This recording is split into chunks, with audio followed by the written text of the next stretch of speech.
Welcome to Women Breaking Wealth Barriers, where we learn how to grow our business into six figures and create financial wealth to fulfill our dreams. In our podcast, you will learn how to use social media strategies such as Facebook organic leads, lead capture websites, and how to build an online presence as an expert in your industry. We will also be providing you with training to help you with marketing, product branding, sales processes, and six-figure blueprint to take your business to the next level. We will also have special guest appearances, such as leading CEO women from different industries who will discuss how they overcame in breaking the glass ceiling in their business and in their profession. Even more, we will be discussing ways to improve your finances and fulfill your dreams as a CEO business owner. So don't forget to subscribe.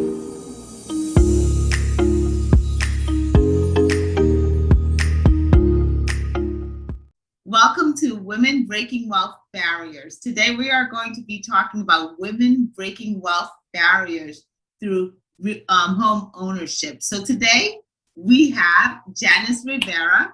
She is from the San Diego, California area. She is going to be talking about the importance of home ownership and how we can go about owning our first home. So Janice, I'm going to hand you the floor.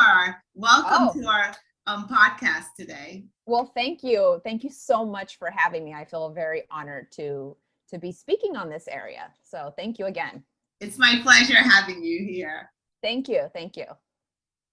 So pretty much like let me give you a little background of my story. So my husband and I, we own a real estate and a mortgage company. We've been in the business for over 10 years. I have had my license for, I would say about 5 of those years. My husband started first. My background is in anesthesia. So I was a nurse anesthetist for over 10 years. Wow. And I got my license just to kind of do it on the side kind of thing, So when things were slow or, I was like, I want to do my deals here and there. Cause I grew up, my dad owned a lot of rental properties. So I grew up with real estate and knowledge of real estate and the importance of owning real estate as an investment for your future. So I knew that is something eventually that for us and with my husband doing the business that, maybe I can help him in that. So I got my license as well. But it wasn't until the past couple of years with what happened with COVID that I started really choosing to go into to real estate full time. So during COVID, a lot of people in healthcare, myself, especially, we got furloughed because we had cases where they stopped doing surgical cases to make room for the surge. So I got furloughed. So I was at home for a little while and, it was great. I did puzzles and cleaned out my house and, just kind of like, I'm like, spend time with the family. And then I was like, I'm really getting bored with this. And then my husband, he was full-time in the business and it really started taking off for him. And he's like, honey, I really could use your help. You're at home. That is awesome. He's like, you're at home. You're not doing much. And you have your license. I need your help. And he's like, we need to take advantage of this opportunity. So Absolutely. I started going full-time into the business. And I started really enjoying entrepreneurship as a result of that. And so much so that I spoke with a lot of women who were in that season too, where they're pivoting because of COVID. A lot of them came from the corporate America and they were pivoting into wanting to like change and be an entrepreneur. So yes. I shared from that perspective. So it wasn't until I started doing the business full time and really helping buyers and really understanding and studying the market that I really saw the importance of home ownership for people, because the market, as you know, it's not just here in San Diego, it's across the country that it has completely been on fire. Absolutely. A lot of it has to do with the fact that interest rates are so low. So buyers are starting to realize, hey, I can really get a home for pretty much 2 to 3%. So, financing. which is very rarely unheard of. And we've been consistently at that rate for the past year or two. And so a lot of buyers are now like, hey, here's my opportunity. Well, the downside of that is inventory. Exactly. Right? Absolutely. So of course, with COVID, most people shuttered down and they don't want to sell or move because, where are they going to move to? And a lot of people were scared to do that. So you have supply and then you have demand. And when you have the supply of buyers not meeting the demand of homes, that's when the home prices go up. Average inventory for it to be considered a balanced market is 3 months of inventory of homes. Here in San Diego, it's actually gotten better. We're at about a month of inventory. Wow. So it's still very much a seller's market, but it is starting to balance a little bit more as homes, especially during the summertime.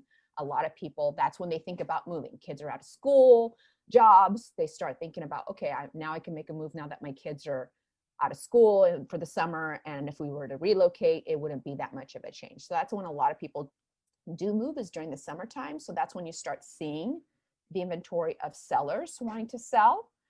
So that helps a little bit. But prior to that, homes, probably not even a week or two of inventory. Absolutely. Absolutely. And so yeah, go ahead. For our viewers out there and our listeners out there who are looking to, purchase their first home, what is the benefit of purchasing, or they're considering it, of your first home versus renting? What are the benefits?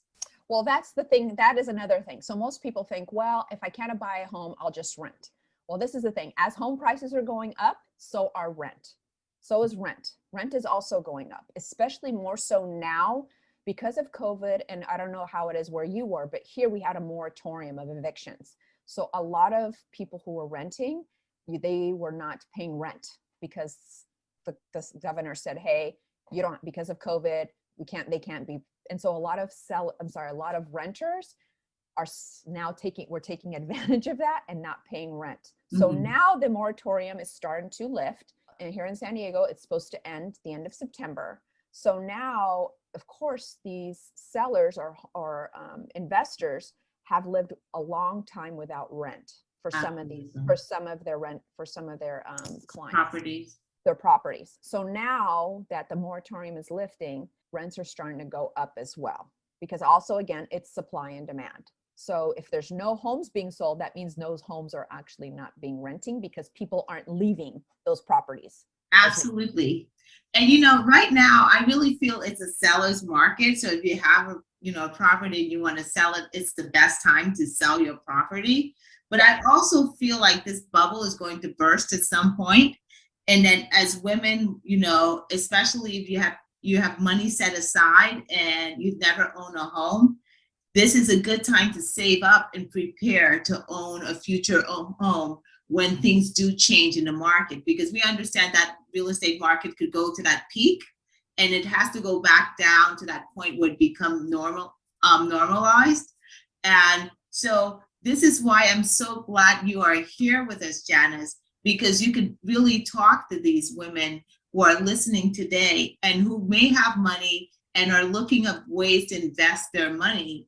I love the idea of owning property. I will say I'm a single mom, and I do live in one of the most expensive zip codes in the United States. Where do you live again?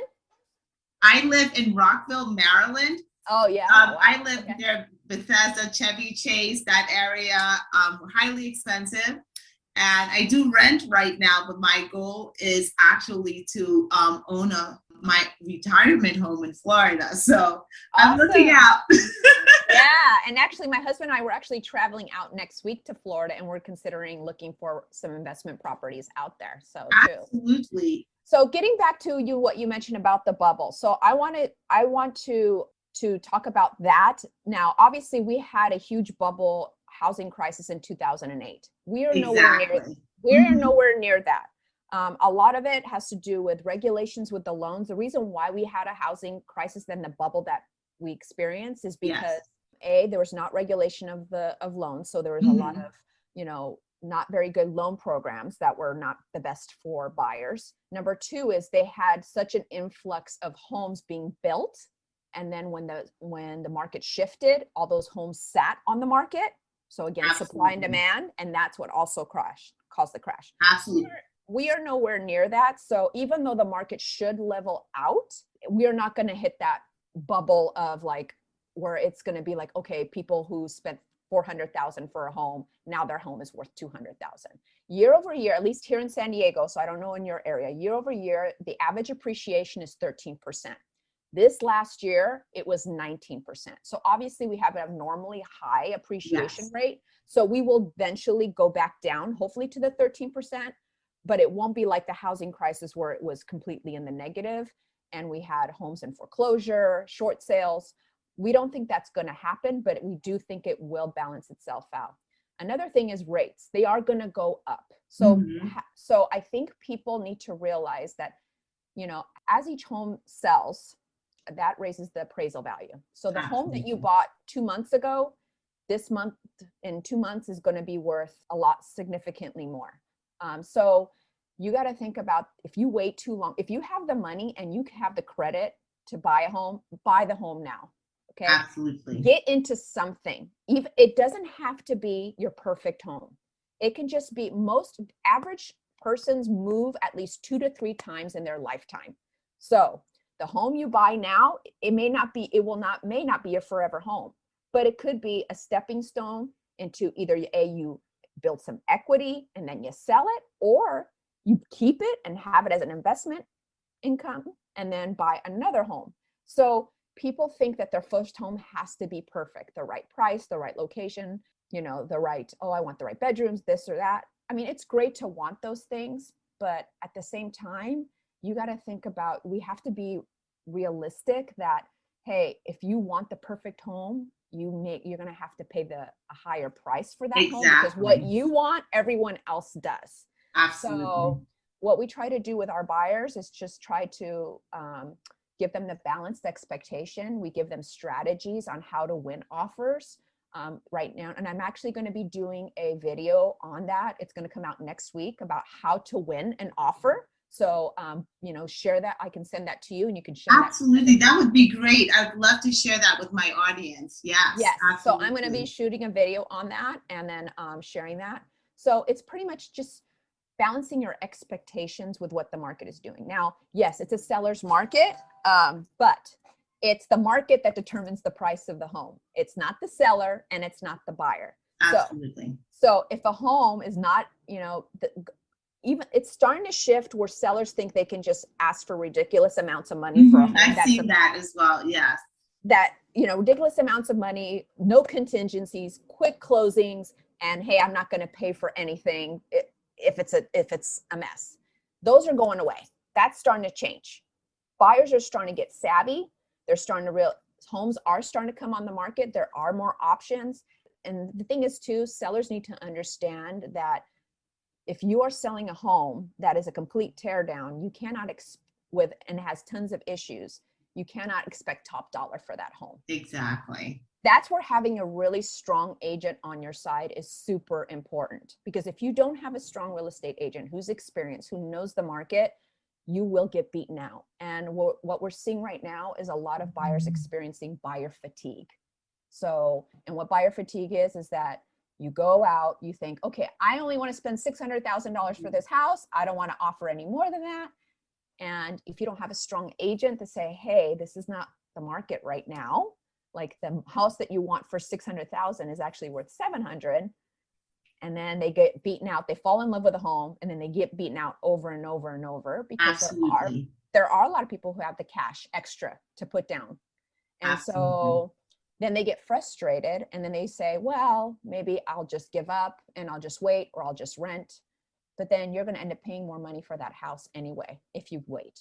And as the rates go up, your buying power does go down.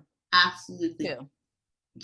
Janice, what are the qualities of a good agent? So for people who are out there looking for a realtor, what are the qualities that they should be looking for in a good realtor?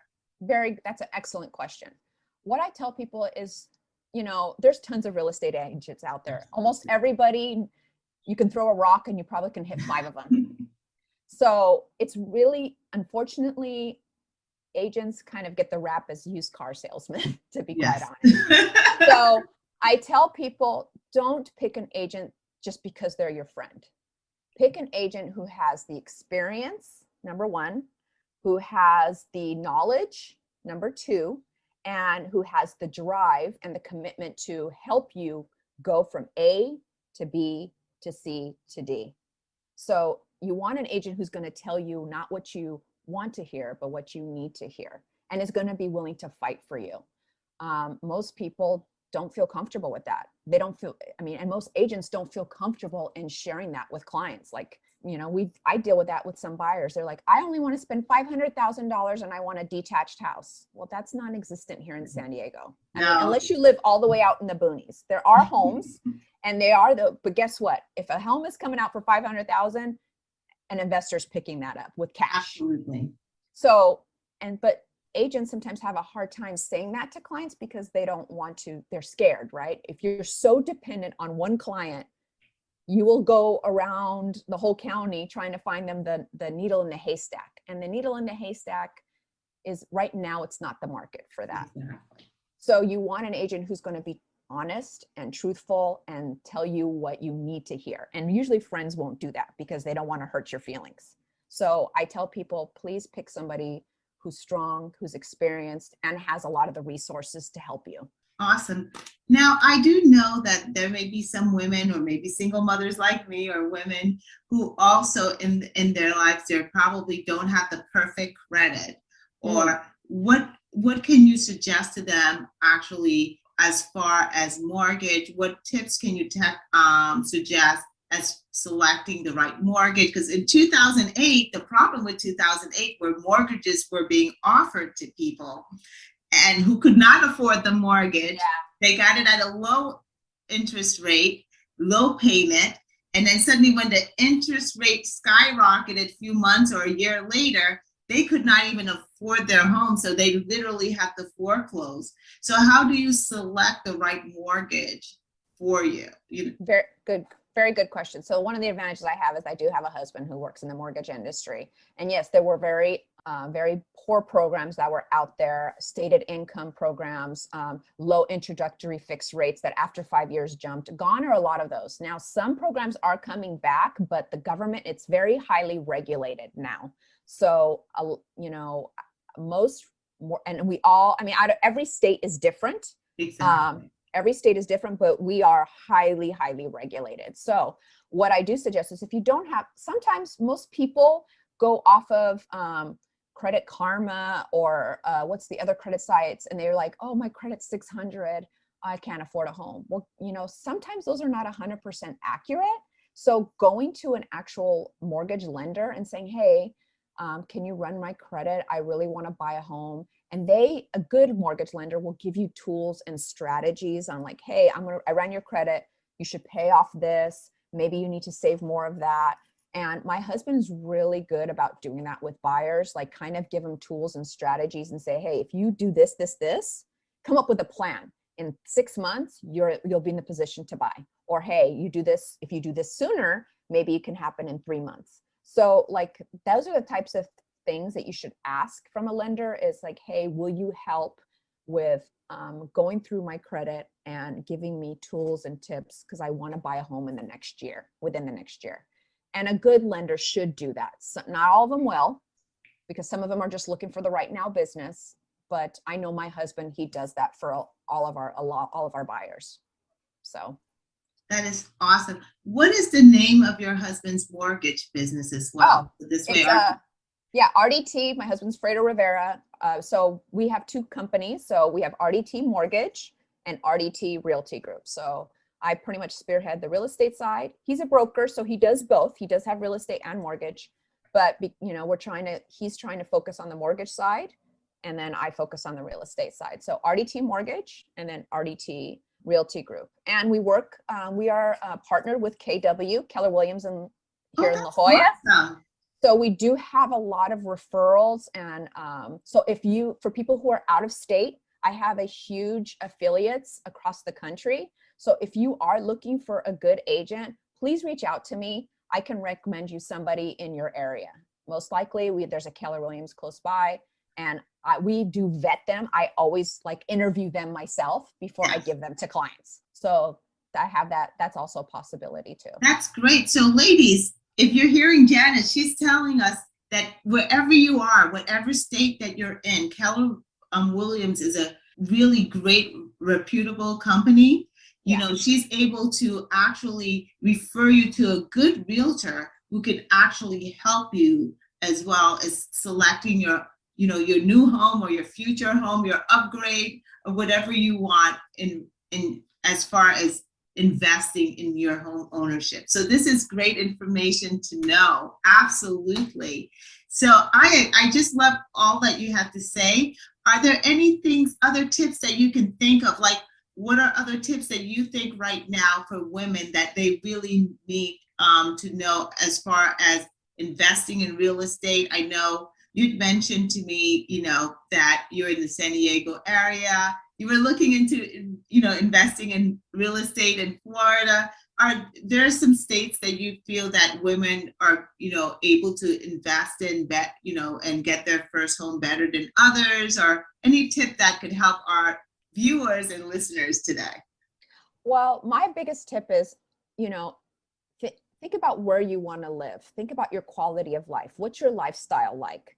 And most people get caught up in, well, I can buy a home in Arkansas for what I can pay here in California. Well, that's great. And I did that. Like when I lived here in California, I bought a home in Riverside because I could get more bang for my buck. The problem was then after the novelty of the home wears off, if you don't like the area you live in, or there's not a good community, or it doesn't have the activities that you like to do, you will not be happy. So, and that's what you need to think about, like long-term happiness. So if you are like for me, I live by the beach. My husband and I, we love by the beach. We got a smaller home to live closer to the beach because our lifestyle is we love to walk, we like to bike ride, we love to, you know, just be, not necessarily be in the beach, but be by the water. So we chose a smaller home to be closer because it's our lifestyle. So pick an area that meets your lifestyle. And if you really enjoy that area, even if it seems like financially, well, it's just going to cost too much, maybe think about getting something a little smaller, build that equity. And then you're like, you know what, be in a financial position where, you know, I will either sell this and buy something bigger, but I'm in the place that I love. So invest in a place that you're going to love and grow into. Now, if it's something where I'm only going to be here temporarily, and in a year from now, I know I want to move back to the country, then that's a different story. But you want to build something, you want to invest in something that's going to build good equity for you. So pick those areas. Don't pick the areas that are very stagnant and slow to growth. I mean, right now it's explosive, but that's not going to be the normal. Absolutely. So think about like long-term, like here in San Diego, average year over year is 13%. We are still relatively less expensive to live compared to LA and the Bay Area. So that's why a lot of people love San Diego, is because we are more affordable. We're becoming more of the tech industry. So a lot of people feel like they can get more here. And that's why homes are being bought out so quickly. So do your research, like think about long-term, where's the growth in that area? And that's where you should be spending your money and investing in. And absolutely, especially when you have families, and if you have like teenagers who are going to go to college and get a degree, you want to make sure that they're in an area that's progressive, where they're able to find jobs and settle themselves as well. So that is really, really important, because I've seen people buy beautiful big homes and it's cheap, but there's nothing there. There's no industries there. So you really want to be in an area where you're going to be happy, you're going to be comfortable, but that there are industries out there for your family so that they also can have jobs and live comfortable lives and be independent. That is so great information, Janice. Thank you so much for sharing this with us. Well, I am so excited that we had the opportunity to really sit here and talk with each other. I'm looking forward to that other video that you mentioned so that we can share it with our podcasters as well. Ladies, a great way to attain wealth is through real estate ownership. There is no other way of getting high percentage on your investment than real estate. And so if you're looking to grow, I know that for me, I am looking forward to owning my first home. So if you're looking to grow your wealth, that is a great way because you're building equity, and this equity could be used, be saved up for your retirement when you get older. And also a great way to leverage, right? If your children's going to college and you're looking to actually get a college loan to help, this is a great way to do it. So being able to be wealthy through home ownership, it is a great strategy. Thank you, Janice, so much for being with us today. And we are going to include Janice's information so that if you'd like to reach out to her, absolutely do.